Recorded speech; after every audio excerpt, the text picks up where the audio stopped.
오늘은 누군가의 잘못을 발견했을 때 그거에 대해서 대처하는 방식에 대해서 이야기해보고 싶어. 내가 생각할 때 크게 두 가지야. 하나는 그 잘못된 거를 바로잡기 위한 노력을 하는 거.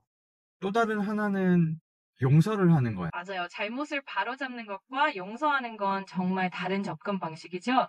이 두 가지를 어떻게 균형 있게 활용하느냐에 따라 인간관계나 상황 대처 방식이 많이 달라지는 것 같아요.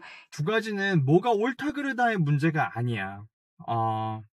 두 가지가 당연히 네 말대로 살아가는데 필요하고 해. 근데 내가 애를 키우는 입장에서는 둘 중에 하나를 꼭 선택해야 된다면 어떠한 가치관을 우선적으로 생각하며 살아갈 것인가에 대한 이야기를 좀 해주고 싶어. 첫 번째, 뭔가 잘못이 있을 때 그 사람을 강력하게 처벌하고 바로잡기 위한 노력을 하는 것들 당연히 필요해. 그런 자세가 있기 때문에 사회 정의가 세워지는 거라고 생각을 해. 만약에 내 아이의 친구가 학교에서 남의 물건을 훔쳤다거나 아니면 남을 괴롭히는 현장을 우리 아이가 봤을 때 그걸 해결하기 위해서 뭔가 경찰에 도움을 요청한다든지 선생님에게 요청을 한다든지 그거를 문제 제기해서 그 친구가 처벌을 받을 수 있게 하는 것을 가르치는 것도 굉장히 중요해. 왜냐하면 그렇게 해야 실제로 사회의 정의가 바로잡힐 수 있는 부분이 있거든. 정말 맞는 말씀이에요. 그렇게 사회 정의를 세우는 것도 굉장히 중요한 가치죠. 그리고 또 한편으로는 용서를 통해서 사람들 간의 관계를 회복하고 또 서로의 실수를 이해하는 것도 중요한 삶의 가치일 것 같아요. 만약 학교에서 우리 아이의 물건을 누군가 훔쳐간 거를 알게 되고 나중에 발견했을 때 그거를 용서하라고 내가 부모로서 얘기하는 건 사실 우리 애한테도 굉장히 희생을 강요하는 일일지도 몰라.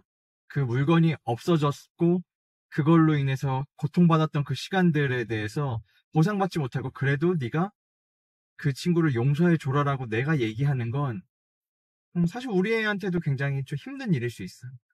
하지만 둘 중에 하나를 우선적으로 좀 가르치고 싶다면 나는 그래도 우리 아이들에게는 용서가 우선인 삶의 가치관을 좀 가르쳐 주고 싶어. 왜냐하면 명백히 누군가의 잘못일 때 그거를 용서하는 것만큼 사실 어떻게 보면 잔인한 형벌도 없거든. 용서라는 게 단순히 포기하는 게 아니라 그 안에서 더 큰 성장을 이끌어낼 수 있는 힘이 되기도 하죠. 그래서 아이들에게 용서의 가치를 알려주는 건 결국 더 넓은 마음과 깊은 이해심을 키워주는 일이 될 것 같아요. 예를 들면 그런 거야. 자, 그래서 오늘의 결론은 그거야.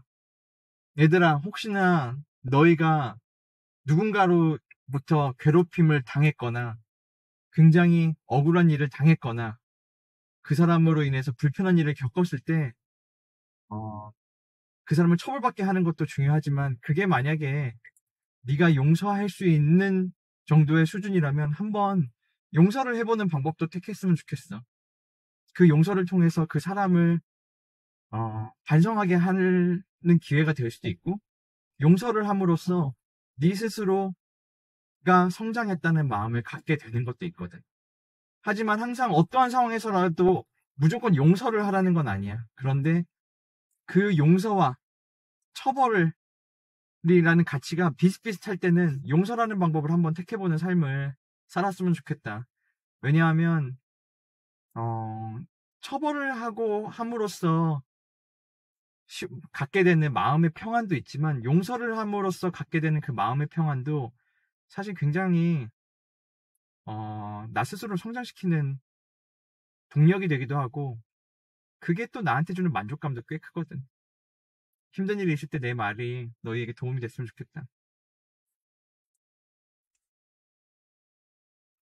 정말 따뜻하고 깊은 메시지네요. 아이들이 그런 가치를 배우면서 자란다면 분명히 더 성숙하고 따뜻한 마음을 가진 어른으로 성장할 것 같아요.